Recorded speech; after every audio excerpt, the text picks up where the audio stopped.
નમસ્કાર દર્શક મિત્રો, હું છું આપનો પ્યારો દોસ્ત ડોક્ટર ડીડી ટીયોરા, લોક સાહિત્ય અને હાસ્યનો કલાકાર.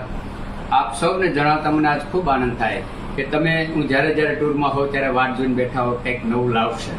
તો આજે હું આવ્યો છું મારા ગુરુવર્ય અને જેણે પોતાનું જીવન શિક્ષણ ક્ષેત્રની અંદર સમર્પિત કર્યું હતું. આજે રિટાયર્ડ છે, સુરતની અંદર રહેશે, પણ જેમની જન્મભૂમિ આજે કાનપર છે. અને આપ જાણો છો કે કાનપરની અંદર બાલા હનુમાનજી આશ્રમમાં અત્યારે જયદેવ સરવણદાસ બાપુની કથા ચાલી રહી છે, રામકથા, જેની અંદર મારા સાથે એન્કર તરીકે પણ સાહેબ કામ કરે છે, મારા ગુરુજી પણ છે. અને સાથે સાથે મને કહેતા ખૂબ આનંદ થાય કે કહેવાય છે ને કે જે જીવનની અંદર તમારા હોય અંદર એ જ બહાર આવે ને એ જ પ્રજાની અંદર આવતું હોય છે. ત્યારે પૂજ્ય બાપુ અને આ આશ્રમ જે છે બાલા હનુમાનજી આશ્રમ, એના અમારા મહંત, સ્થાપક મહંત જે છે એ સત્યનારાયણ દાસ બાપુ.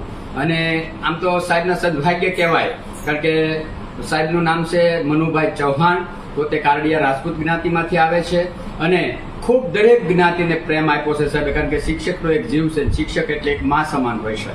ત્યારે સાહેબના ચાહકો, સાહેબે દરેડ ગામ એની કર્મભૂમિ છે, દરેડ ગામની શાળાના આચાર્ય રહી ચૂક્યા છે અને ત્યારે રિટાયર્ડ છે, પણ સાહેબ સાથે કામ કરવાની ખૂબ મજા આવે છે. બીજું કે આપણે બાલા હનુમાનજી આશ્રમ કાનપર છે, એના પાયાના એ પથ્થર છે. એને સત્યનારાયણ બાપુની સાથે પણ ખૂબ સેવા કરી છે. બાપુની સાથે બાપુને લઈ જવા લાવવા, બાપુની સેવા, આશ્રમનો વિકાસ કરવામાં પણ ખૂબ ફાળો રહ્યો છે એમનો. આ આશ્રમ એવો છે કે જેમાં ગુજરાતનો એક પણ નામાંકિત કલાકાર એવો નથી કે જેને કાનપરની અંદર પોતાની સેવા ન આપી હોય, પોતાનો ડાયરો ન કર્યો હોય. એ સૌ કામ સાહેબના આભારી છે. અને આજે મને પણ ખૂબ આનંદ થાય કે આજે સાહેબના સાનિધ્યની અંદર કાનપર ગામની કથાની અંદર એન્કરિંગ કરવાનો અવસર મને મળ્યો છે. હું ને સાહેબ આમ તો દાદો દીકરો હોય એટલા પ્રેમ સાથે બહુ સરસ રીતે અહીંયા આનંદ કરીએ છીએ. આ સાહેબનું ઘર છે. હું તમને બીજા વિડીયોની અંદર સાહેબનું આખું ઘર બતાવીશ, પણ સરસ મજાની સગવડતા, સિટી ભૂલાવી દે આપણને એવી સગવડતા અને ગામડાનો આનંદ, બે વસ્તુનો સમન્વય આજે સાહેબે કાનપરની અંદર કર્યો છે. એમના દીકરા પણ શિક્ષક છે, સીઆરસી કોર્ડિનેટર સુરતની અંદર છે, બહુ વેલસેટ છે. દીકરી બા પણ ખૂબ સારી પોસ્ટમાં છે.